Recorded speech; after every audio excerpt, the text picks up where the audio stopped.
2 convocations donc en 2 jours. Rima Hassan placée en garde à vue hier pour des accusations d'apologie du terrorisme pour lequel elle sera jugée en juillet prochain. 2e audition ce matin. Cela concerne cette fois le chef d'apologie et de provocation publique de crime ou de délit. Elle sera jugée en septembre pour avoir donc republié des photos d'un compte pro-palestinien où l'on voit un tag avec cette inscription: dissoudre Némésis à l'acide.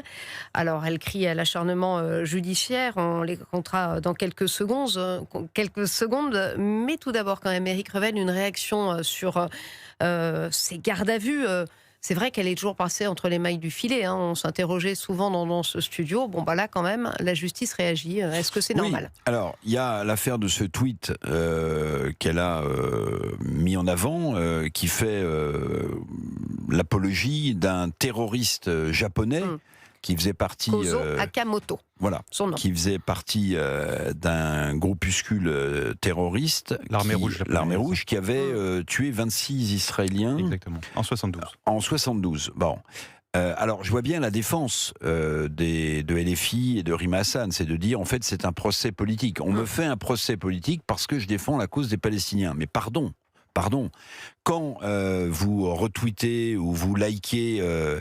un post sur un réseau social qui met en avant un terroriste, vous ne pouvez pas, par définition, défendre la cause palestinienne. Sauf que les gens d'LFI ont toujours considéré, depuis le pogrom du 7 octobre, que les groupes que j'appelle terroristes, Hamas, Hezbollah, Armée Rouge, sont des résistants. Absolument. Voilà. Mais ce sont des groupes terroristes. Donc, pardonnez-moi, on verra ce que la justice dit. Mais sur ce sujet-là, d'une certaine manière, oui, en relikant ou retweetant un post comme celui-ci, elle met en avant un acte terroriste, oui, qui avait fait 26 victimes en 1972. Écoutez, Rima Hassan qui parle effectivement d'acharnement judiciaire. Personne n'est dupe du caractère politique de cette affaire. Ces procédures, je crois que ça doit faire plus d'1 an que je m'exprime de façon assez régulière sur ce sujet, en dénonçant auprès de différents journalistes ou sur mes propres réseaux sociaux que je fais l'objet d'un véritable harcèlement judiciaire, politique, en raison, et exclusivement en raison de mes opinions politiques. Et j'en veux pour cause la temporalité de cette dynamique de harcèlement qui a commencé dès mon entrée en politique. Oui, l'inversion accusatoire, Victor Hérault, ça vous inspire quoi ?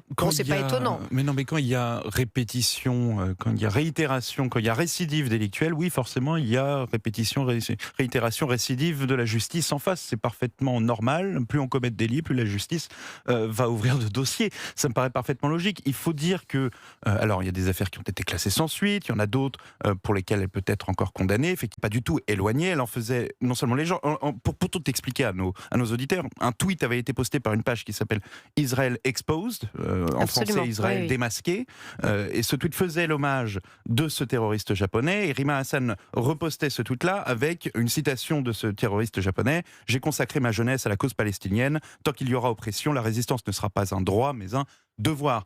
Rima Hassan ensuite fait la confusion, ou en tous les cas le raccourci immédiat, entre on me condamne pour mes opinions politiques puisque je défends la cause palestinienne et c'est seulement pour ça que je suis poursuivi par la justice. C'est absolument faux. On peut parfaitement défendre la cause palestinienne sans défendre un terroriste. Il se trouve que cet homme a tué, Eric le rappelait, 26 personnes dans un attentat dans un aéroport en Israël. Donc voilà, il y a quand même une différence entre défendre le peuple palestinien ou l'existence d'un État palestinien et défendre un terroriste de l'autre côté. Même chose sur les nouvelles affaires, le partage de photos appelant à la dissolution de Némésis dans l'acide. Là, on est sur de l'incitation plus qu'à la haine. Là, c'est plutôt de l'incitation à la mort vis-à-vis du groupe identitaire féministe Némésis. Bref, tout ça constitue, à mon sens, je ne suis pas juge, la justice est en train de faire son travail, il faut bien préciser qu'elle est présumée innocente jusqu'à ce qu'elle soit jugée.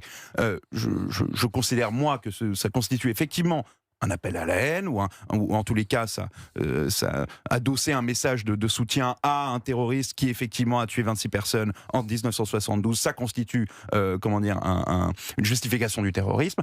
En revanche, Rima Hassan fait totalement l'amalgame il ne faut pas se tromper, entre ses opinions politiques qui peuvent être défendues. Je le dis, moi je le dis à ce micro, on a le droit d'être pro-palestinien, on a le droit de défendre l'existence de l'État de Palestine. Oui, alors c'est obsessionnel chez elle, quand même 99% de ses tweets, de ses prises de parole sont sur la Palestine. L'Iran, on n'entend jamais rien. Ça c'est vrai. Les familles iraniennes, l'oppression iranienne, là c'est walou, pardonnez-moi l'expression familière. Ça c'est vrai. Rima Hassan a fait de son mandat de député. députée. Quelles sont ses positions sur les traités de libre-échange que signe la Commission européenne? Je crois qu'elle ne sait pas ce que c'est. Fessenheim, elle ne savait pas ce que c'était. Européenne. Elle a fait de son mandat de député européen. Donc elle est à côté de la case pour la cause palestinienne. Ça, et Rima Hassan en plus incarne cela, c'est pour ça que la France Insoumise ne la lâche pas. Si on prenait par exemple l'affaire d'Andy Karbrat, Andy Karbrat avait été, pardonnez-moi l'expression, mis au placard pendant quelques temps, dans cette affaire où il avait... Rappelez, les faits. Andy Karbrat, c'est un député de la France Insoumise qui avait été surpris en train d'acheter de la drogue à un mineur dans le métro parisien avec son enveloppe parlementaire. Bon, il avait été mis de côté par la France Insoumise pendant un temps, le temps qu'il se fasse oublier. Là, Rima Hassan, il faut voir que la France Insoumise fait bloc autour d'elle. Pourquoi ? Parce que non seulement donc, la cause palestinienne, elle la porte à bout de bras, mais également elle l'incarne, puisqu'elle revendique des origines personnelles palestiniennes, et qu'en plus, elle incarne, Rima Hassan, si vous voulez, à la fois la nouvelle génération de la France Insoumise, de par son jeune âge et de par son émergence très récente sur la scène politique. Il y a 2 ans, on ne la connaissait pas, elle a réussi à percer très rapidement, et également, vous le disiez, la Nouvelle France de Jean-Luc Mélenchon est incarnée personnellement par des personnalités comme Rima Hassan. Donc c'est un... D'ailleurs, vous avez vu la réaction très marquée, voire violente de Jean-Luc Mélenchon. Qui s'attaque à la justice, qui s'attaque aux médias, qui dit que tout est faux. L'impunité dont il a fait part d'ailleurs quand lui-même a eu quelques prises avec la police. Et la justice et les médias, c'est une longue histoire et elle est pleine de tumultes. Mais Jean-Luc Mélenchon, là aussi, ne prend aucune précaution. Il est vrai que sur l'histoire des drogues qu'on aurait trouvées dans les effets personnels de Rima Hassan, j'avoue que ce n'est pas très clair. Alors on précise pour nos auditeurs, lors de sa garde à vue hier, le parquet avait affirmé avoir retrouvé dans ses effets personnels des matières, je cite, s'apparentant d'une part à du CBD et d'autre part à de la 3-MMC. Alors il s'agit d'une drogue de synthèse utilisée notamment dans des contextes festifs ou sexuels. On comprend qu'elle n'est pas forcément envie qu'on communique si c'est le cas ou pas d'ailleurs, parce que en effet, prudence sur ce point, Victor Ayrault ? Moi, je dis prudence parce qu'au départ, on avait dit qu'il y avait du cannabis qui finalement est devenu du CBD. Il faut préciser que le CBD, c'est légal. On a le droit d'être en possession de CBD. Pour des raisons médicales, par exemple. C'est ce que dit d'ailleurs Rima Hassan. Et pour la 3-MMC, donc cette drogue de synthèse qu'on aurait trouvée, le parquet, là, je trouve, a fait preuve d'un petit peu de légèreté dans son traitement de l'affaire, parce que lorsqu'il dit on aurait trouvé de la matière qui pourrait s'apparenter à de la drogue de synthèse. Moi, je regrette. Apparemment, il y a eu des substances, Oui, mais ce que je veux dire, c'est soit c'est de la drogue, soit ce n'est pas de la drogue, parce que si, imaginez, je ne sais pas quel est le pourcentage de chances que ça se produise, mais imaginez qu'il n'y avait pas de drogue dans ce sac. Et qu'en fait, on se rende compte que c'était une autre matière qui n'avait rien à voir, ce n'était pas de la drogue, mais ce n'était pas de la drogue de synthèse.